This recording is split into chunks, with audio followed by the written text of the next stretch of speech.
तुझसे कहेगा कि तू आगे कुछ नहीं कर पाएगा, पर क्या वो लिख कर दे पाएगा? अपने पैर को सहारा देने के लिए वो ब्रेसेस पहना करती थी। डॉक्टरों ने तो ये तक कह दिया था कि वो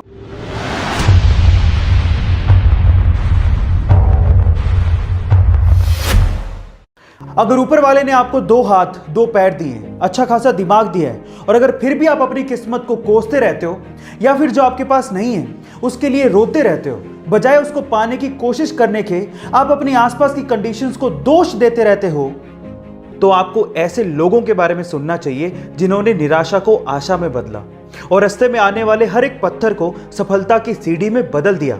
ऐसे लोग जो दुखी और उदास होने से इनकार कर देते हैं, वो मायूसियों और नाकामयाबियों को अपने ऊपर हावी नहीं होने देते। ऐसे ही लोगों में से एक की कहानी आज मैं आपको सुनाने वाला हूं जो आपको बहुत हिम्मत देगी। उनका नाम है विल्मा रुडोल्फ। एक ऐसी लड़की जिसका जन्म गरीब परिवार में हुआ। जब वो सिर्फ 4 साल की थी तो उसे डबल निमोनिया और काला बुखार हो गया, जिसकी वजह से उसे पोलियो हुआ और उसका एक पैर खराब हो गया। अपने पैर को सहारा देने के लिए वो ब्रेसेस पहना करती थी। डॉक्टरों ने तो ये तक कह दिया था कि वो अब कभी चल नहीं पाएगी, लेकिन विल्मा की मां ने उसकी बहुत हिम्मत बढ़ाई और कहा कि ऊपर वाले की दी हुई क्षमता, मेहनत और लगन से वो जो चाहे वो पा सकती है। यह सुनकर विल्मा ने कहा कि वह दुनिया की सबसे तेज रनर बनना चाहती है। 9 साल की उम्र में डॉक्टरों के मना करने के बावजूद भी विल्मा ने ब्रेसेस को उतार दिया और पहला कदम उठाया, जबकि डॉक्टरों ने कहा था कि वह कभी चल नहीं पाएगी। 13 साल की होने पर उसने अपनी पहली रेस में हिस्सा लिया, पर वो सबसे पीछे आई। उसके बावजूद भी वह दूसरी, तीसरी, चौथी रेस में हिस्सा लेती रही और हमेशा आखिरी स्थान पर आती रही। वह तब तक कोशिश करती रही जब तक वो दिन नहीं आ गया जब उसने अपनी पहली रेस जीती। 15 साल की उम्र में विल्मा टेनेसी स्टेट यूनिवर्सिटी पहुंची, जहां पर उन्हें एड टेम्पल नाम का एक कोच मिला। विल्मा ने उन्हें अपनी ख्वाहिश बताई और कहा कि वह दुनिया की सबसे तेज रनर बनना चाहती है। तब टेम्पल ने कहा, तुम्हारी इसी इच्छा शक्ति की वजह से तुम्हें कोई रोक नहीं पाएगा और मैं भी तुम्हारा साथ दूंगा।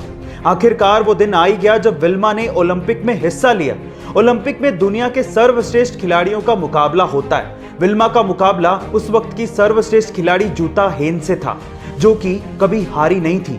विल्मा और जूता के बीच में पहला मुकाबला 100 मीटर की दौड़ का था और इसमें विल्मा ने जूता को आसानी से हराकर पहला गोल्ड मेडल जीत लिया। दूसरी दौड़ 200 मीटर की थी और इसमें विल्मा ने जूता को दूसरी बार हराया और दूसरा गोल्ड मेडल अपने नाम कर लिया। तीसरी दौड़ 400 मीटर की रिले रेस थी और इसमें विल्मा का मुकाबला एक बार फिर से जूता से ही था। रिले के रेस में आखिरी का हिस्सा टीम के सबसे तेज रेसर को दौड़ना होता है, इसीलिए विल्मा और जूता दोनों को अपनी अपनी टीमों के लिए दौड़ के आखिरी हिस्से में दौड़ना था।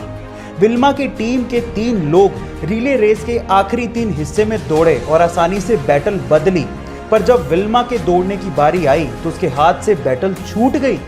लेकिन विल्मा ने देख लिया था कि दूसरे छोर से जूता हेन तेजी से दौड़ी चली आ रही है। विल्मा ने गिरी हुई बैटल उठाई और मशीन की तरह ऐसी दौड़ी कि जूता को तीसरी बार भी हरा दिया और अपना तीसरा गोल्ड मेडल अपने नाम कर लिया।